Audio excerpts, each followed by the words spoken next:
AI is on everybody's mind these days, right? I was actually just thinking analogous to what you just said when social media popped on, right? Amazing how many experts overnight in social media, right? Think about dating apps, right? It's like a website when you go to someone's profile. And if you don't like what you see or read, you're swiping left kind of thing. Yeah, you're done.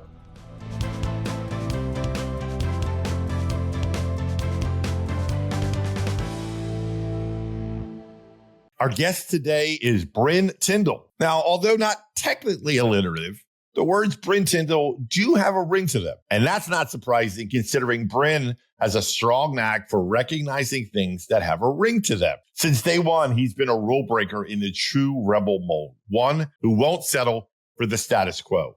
A man after my own heart. He began his digital media career in 1993 at Moda Media, which was among the country's very first digital marketing agency. In 1994, as marketing manager at Homes and Land Publishing, he launched the industry's first home search website. In 1998, he founded Horizon Marketing Group, which he ran until 2012. The next year, he founded Rebel Interactive Group, which was later rebranded as Rebellion Group just this year. Now, Bryn has been a fixture of the Connecticut business landscape and a marketing industry leader for decades, with an imposing list of startups on his resume and an impressive client roster, which includes, among others, Mercedes-Benz and Citigroup. Bryn embodies the entrepreneurial spirit and has a spidey sense of understanding of and reaction to changes in the industry. Rebellion Group is celebrating its 11th year in business, no small accomplishment, and employs 90 people, most of whom live, work, and play in the great state of Connecticut. Bryn Tindall, welcome to the show. Thank you so much, Steve. Really appreciate the opportunity to chat with you today. It's my pleasure, my friend. And between your rebellious, not settling for status quo, and the fact that you spidey sense in your bio, we're going to get along just great. I love it. Okay, I think, you know what? We're just going to start in the deep end. And I say that because it is the elephant in everybody's room, and it's AI. Now, we're going to cover this a couple different ways when it comes to AI. And I want to start with you about, in the context of AI and agency retooling and its impact on marketing and business. What are you seeing through the lens of AI when it comes to like the agency itself and marketing and business? Yeah, thank you. AI is on everybody's mind these days, right? And almost overnight, we've spawned, just an amazing amount of experts on the topic too, right? And I use air quotes with that term, right? For me, it's hard for anyone to be an expert on this topic, just given, the very little runway it's actually had in the marketplace.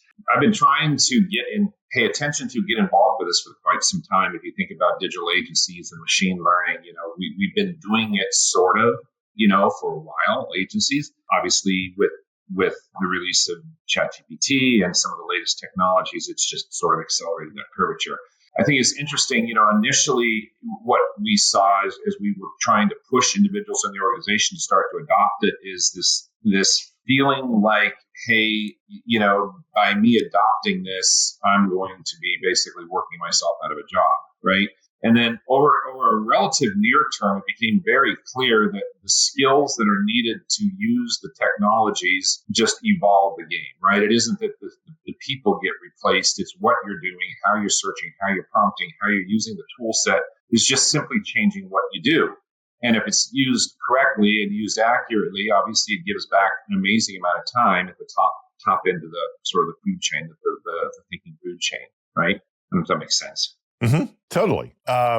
So are you seeing, it's so early and you just, and by the way, you touched on something that it's a pet peeve, but it's an inevitable pet peeve of now the experts are coming out of the woodwork when it comes to AI. Yeah. So what advice would you give to people in your position or just anybody in general when it comes to AI, when they're getting bombarded? It's like when social media came into vogue, when content marketing came into vogue, AI, now everybody's an expert. What advice or how do you discern, who to work with? Yeah, I was actually just thinking analogous to what you just said when social media popped on, right? Amazing how many experts overnight in social media, right? Everybody was an expert in that.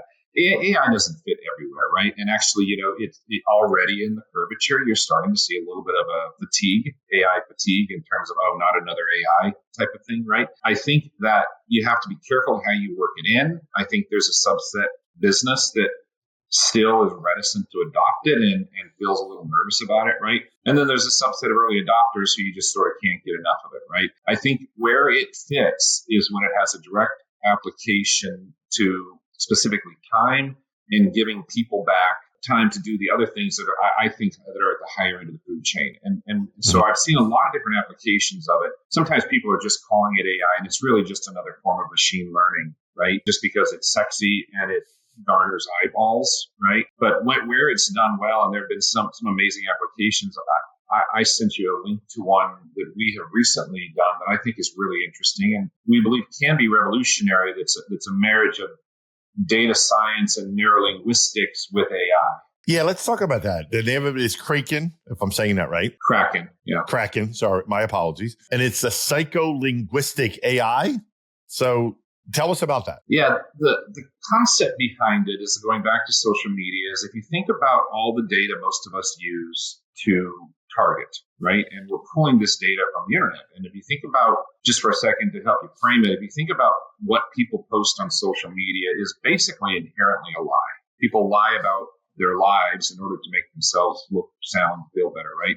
They're trying to create a perception. And if you think about polls and surveys, the two are being sort of the wrong information in many cases being put into those data sets. All those data sets live out there that we're all buying data from as we figure out how to target and build personas and so forth. If you think about that for a second, it's all inherently incorrect, right? And how can you tell it's incorrect? Well, if you think about a very successful digital campaign as an example that garners a 2% response rate, you can get a sense of the inefficiency that's happening. Does that make sense?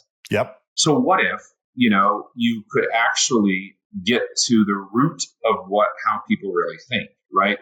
How they're really motivated. And what we did is we took some research from a gentleman who'd been working at Harvard and Yale over the last 15 years, focusing on neurolinguistics. And the best way to think about that is the words between the words, right? If you think about this conversation we're having, we couldn't possibly think about every word that's coming out of our mouth. It would be a very stilted conversation.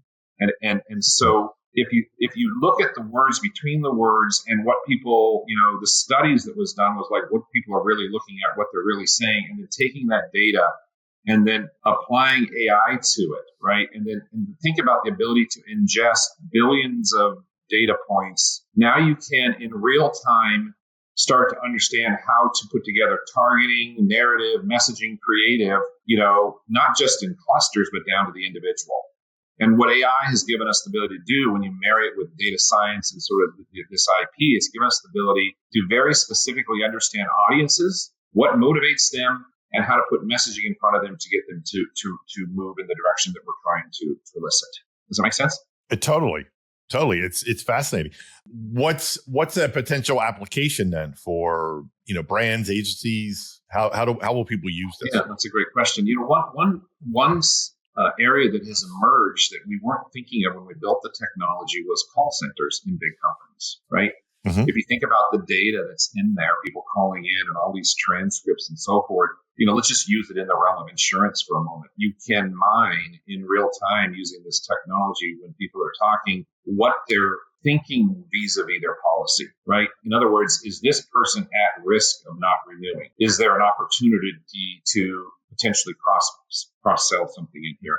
The words in here can be served up almost like a dashboard on the call center, in real time to address, what people are really thinking so that you can almost like what you should say to them to motivate them is what we're talking about, right? On the back side of it, you can take company data and mine it now and try to understand the clusters and the patterns that people fit into so that when you put the message in front of them, instead of trying to treat everyone as if they were the same person, you'll start to see that audiences drop into clusters and how you begin to message them completely changes by group to group. And what we've been finding in a lot of the research we've been doing with large brands is that they're actually, their messaging is talking to a specific cluster that doesn't actually turn out to be the best customer for them based on the research, based on how people are wired. And so if you change the narrative, shift the message over here's a whole other subset of an audience that you weren't talking to or just ignoring or talking to in the wrong way. Does that make sense? 1,000%. And I could see brands being extremely intrigued by that because, we all came up, the traditional set up your segments, right? And they're in this demographic and this economic, we all come up that way through marketing. And then digital changed everything and the different channels, right? And now I think we're at that next kind of tipping point. I love what you said, the words between the words, right? It's a fascinating kind of space to be in. I could also see some brands and CMOs, et cetera, being very skeptical. Yeah. Right. Which to me, if I'm you, I'm like, okay, I'll prove it to you. That's exactly right. Yeah, you can take a small subset of data, and it's interesting. You can take a massive set of data and a small set of data and extrapolate from the small subset and have it almost mimic the large set of data. In other words, what we see here out of a small subset and what we see out of a large are almost identical. And so what we're shooting for, of course, is, almost anticipate need, put the right message to the right person, the right channel, right, in the way that they want to receive it, which has always been the holy grail, right? Now, because of AI, we now have the ability to do this at the scale. I do believe this changes the way that, we do think of personas and narrative and targeting and so forth, right? And so that's why we're kind of excited about some of the work that we've been working on. It's fascinating too, is that, you're marrying the left and right side brain, right? Which is incredible, right? Which to me, that's also one of the holy grails, right? To say the psycho side of it is the emotional side, which we all have, emotions, feelings, et cetera, obviously. But then how AI can complement it, not do it for you. I mean, replace emotions. Of course not, but augment and support that. That's really interesting. So I was just going to say, back to the fusion of man and machine here, what I'm describing can't be done just by AI just yet. This is taking principles of data science, and understanding large data sets and then using AI to help interpret or interpolate what it is we're trying to get out of there and do it at scale. And I think that's why it's an interesting case study in the technology and its application. Attracting and keeping talent is a challenge for any company, right? Especially in the down market that we're in. I know you have some thoughts on this, how to attract but then also keep the talent. Share some thoughts on that. I started my first company back in 1997, and I came into the marketplace with this concept I was calling a hybrid back then, which was allowing people to, work remote sometimes and be in office sometimes, right? And it was crazy back then. I mean, I literally remember going into client offices, handing them my business card, and there'd be a PO box on it, and then saying things. I don't do business with people that don't have a physical presence, right? And you fast forward all the way to, again, COVID era, and people trying to get people to come in office now. What's happened with remote culture and so forth, right? It's completely gone the other direction, right? And there was obviously a window in there. Just asking your employees to come back into the office was, skewered in the media and frowned upon. So the wind has moved again, right, in terms of getting people in. But what's happened, is this is very much in certain industries, very much a global market now. When I used to have to compete for talent, I was competing against sort of my backyard, right? Because we're above New York, sometimes Boston, but basically my backyard, right? That's not the case now. It's not uncommon for, people to take a job in London and work from their apartment just down the road from me, right? And be paid pretty good money, right? And so what happened during the post-COVID boom window, especially in our industry, right, is you just could not find talent. There just wasn't a talent. Everybody was holding on to this talent because of what was happening with respect to escalating labor costs and so forth. And then they held on to it too long, right, because of that same pain point. And then ultimately they started, as you started to see now, sort of release that, right? And so this has been something I have been struggling with. How do you retain this talent in a world that is throwing kind of unrealistic money at people to move, right? And thanks to LinkedIn and so forth, right? You can get anyone at any time, and the marketplace is rewarding people for jumping, right? And so I kind of really had to rethink how I think about audiences and so forth, because I never, because of the fact that we're hybrid, ever had to worry about attrition. And so what I've come to is that it's incredibly important to have a core group of people, that believe in, sort of the tribe effect, if you will, and what you're doing, and then understand that there's a whole other subset of the agency that are sort of, I don't want to call them on the fringe, but they're just here for the moment. They're employees, but they're almost as if they're just workers for a moment in time. And so I've tried very hard to build a blend of these two, as you sort of move out into the marketplace. Does that make sense? And it's not easy to Totally. navigate it. And I'm not the only one struggling with this, as you probably know. This has been, we have raised a generation and a half here, who basically has no loyalty, probably nor should they, to the business anymore, right? Yeah. They're being rewarded to jump. It's not uncommon to see resumes that say he or she was there only 6 months, maybe a year, Yep. and then they move. Yep. And back in the day, I'm sure you remember this, your parents would say, don't jump too quickly. It doesn't look good. That is gone. That is gone, right? I was just having this conversation with someone who's in our age demographic, over 50, right? And I forget, they were just talking about somebody said, wow, their resume doesn't look good. They've been here a year, other companies 7 months. I said, with all due respect, that's old school thinking. That's gone. Yeah. And I get it. On the surface, it doesn't. I can see, oh, wait a minute. How come they left? You gotta remember the times we're living in. Those days are gone. And it's not a reflection necessarily that someone is not employable. It's just the way of the world it is right now. And I think there's still a majority, that's my feeling, you tell me, that there's still a certain age demographic, again, over 50 and even over 60 have that, oh, wait, I'm not even going to look at this person. They've had 5 jobs in 3 years. Okay, that's just the way of the world. Yeah, and I would say you're going to miss out on some incredible talent if you look at it like exactly. that. If you particularly in some skill sets, right? Technology is a young man, woman's game, right? It's not an older man game, and if you try to stay too far over there with that thinking, you're going to miss out on some of the innovation. And these generations, the technologies are native to them. I grew up almost like with an iPhone in their hand, right? Yep. And that changes a lot of the way communication works these days. So it's difficult. That's why I was saying the only thing I've been able to arrive at, I used to look at it like if you think quarterbacks in football and stuff, how they have the first string, the second string, the third string, and just in case number 1 goes down, number 2 can get in, right? That's really difficult to do in business because you can't just stack people, and put them on the bench, right? In case one's going to leave. Most people can't afford that, right? And so then I started the strategy of sort of like splitting people in half. You're half this guy and half that person, just in case one left, right? Playing defense, right? Zone defense, right? But I began to realize, that it honestly, that still does not matter. And so what I've really focused on is a core group of people, and really documenting what we do, how it's done, so we can quickly onboard people and know that, that as that year anniversary arrives, that this is a window in time, right? Yeah. And so we are continuously, sort of refreshing the pool of talent in order to try to stay ahead of that sort of next move. I know that doesn't sound great. It's just a recognition of the world we live in. Well, that's just it. I mean, not to use the ultimate cliche, but it is what it is, and that's our world. And you either accept it or you don't. And if you don't, there's ramifications to that. Yeah. Well said.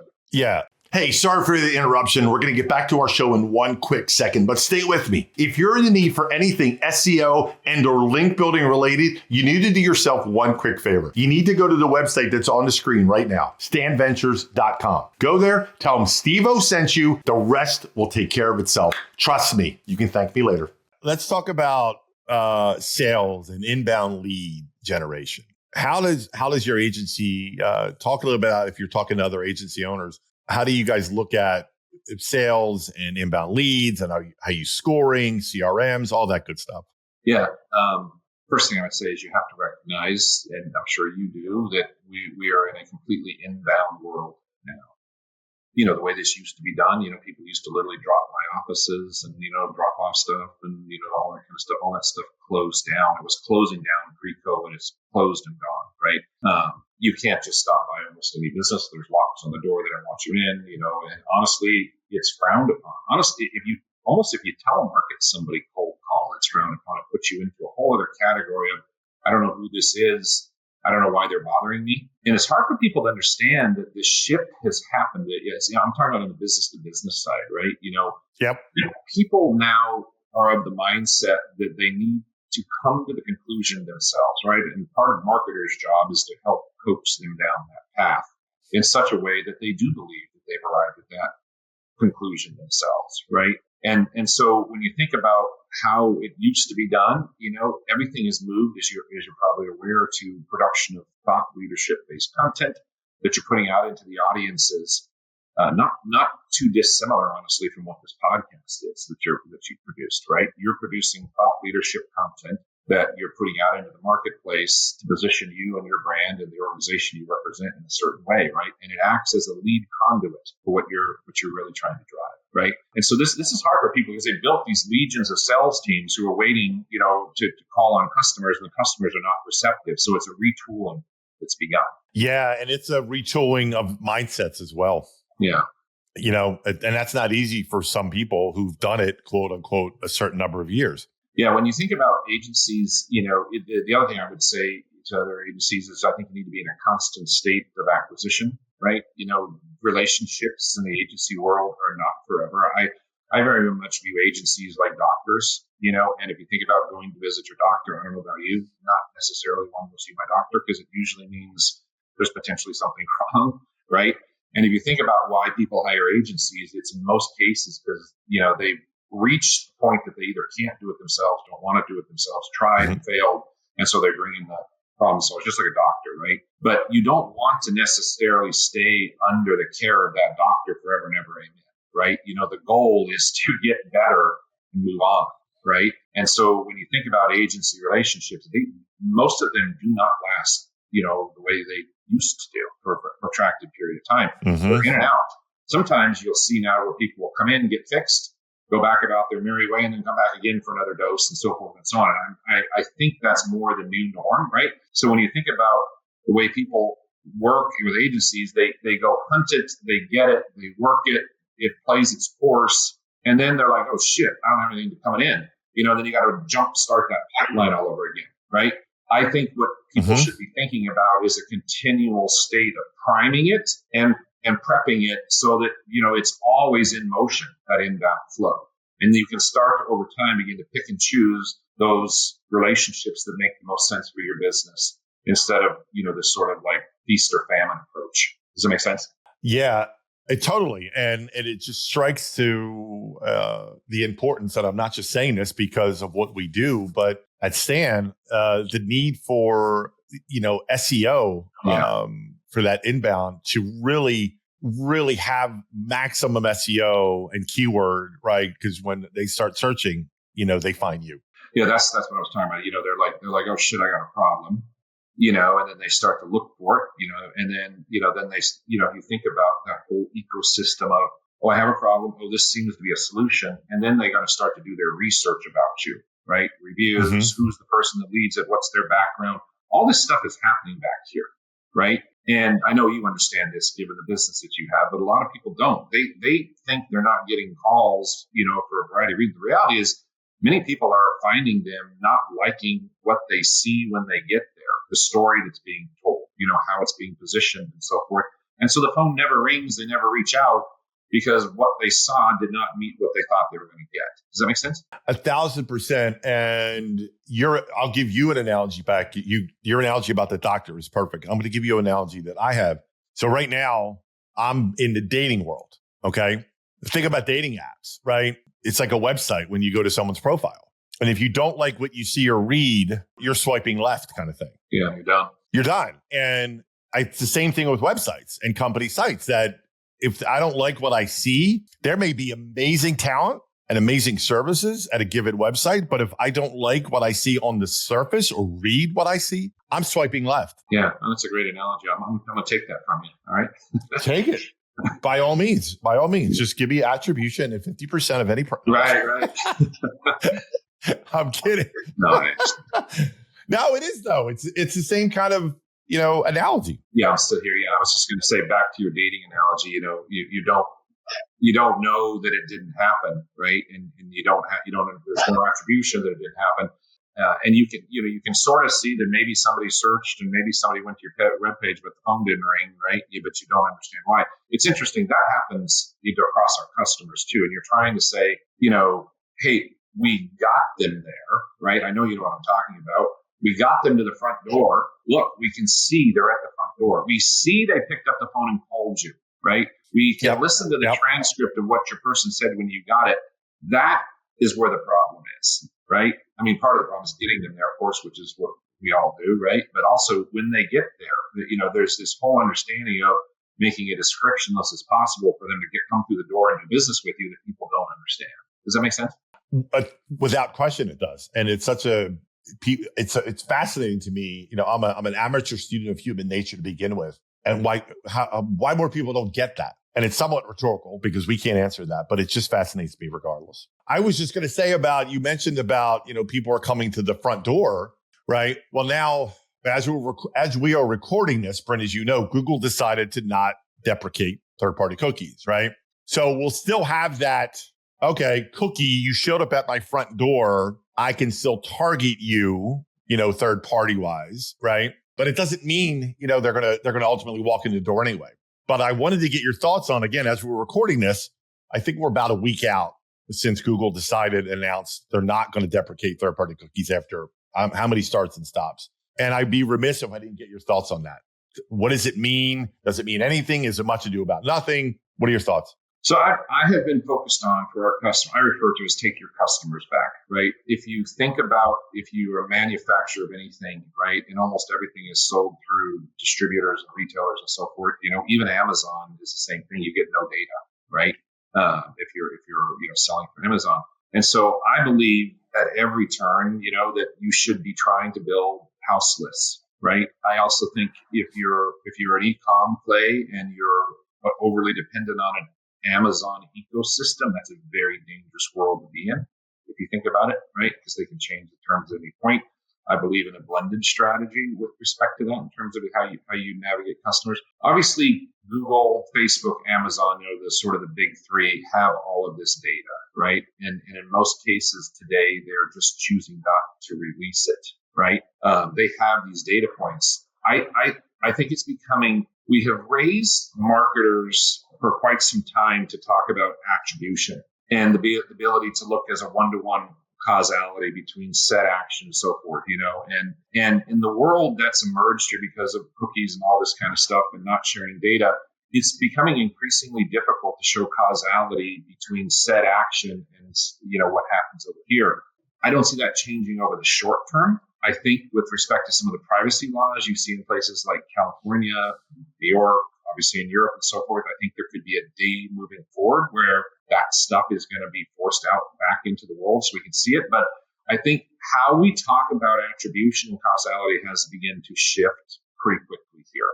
And what I'm focused on now with our customers at every turn, grab some sort of a data point, cell phone number, email address, something that gets them into your ecosystem so you can actually speak to your customer when and how you want to, versus being dependent on Google serving you up, Facebook serving you, and so forth. Does that make sense? Yep. So when you say house lists, is that the same kind of as first-party data? Yeah, I'm talking about get their phone number, get their email address, get their name, and then begin to build data profiles on people so that you know your own, right? And when I was talking about retailers, if you think about retailers, just as an example, right? If you think about you made XYZ product and you're sitting back here at the whimsy of the distributors and retailers, right? What if you could affect that and capture and use your product as a harvesting tool to capture information, right? So that you can actually begin to have dialogue, one-to-one dialogue, versus just whatever they serve you back through Home Depot or Lowe's or any of the equivalents, right? And so I believe we have to move the conversation here. This is where we have been focused, is capturing this data so we can actually talk to the customer and not be so dependent on those systems. Exactly. Well, listen, I'm looking at the clock here. I want to be respectful of time. This just flew by, which means it was an amazing conversation. Thank you.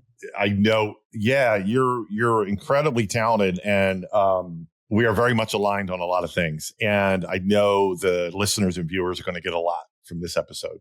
So I cannot thank you enough for your time, my friend. It has been an absolute treat. Yeah, same. Thank you. It was great talking to you. I feel like I've known you at the end of this call already for a while. So, and happy to catch up with you on the backside. So, Steve, thank you for your time. Absolutely. You're welcome. Have a great day.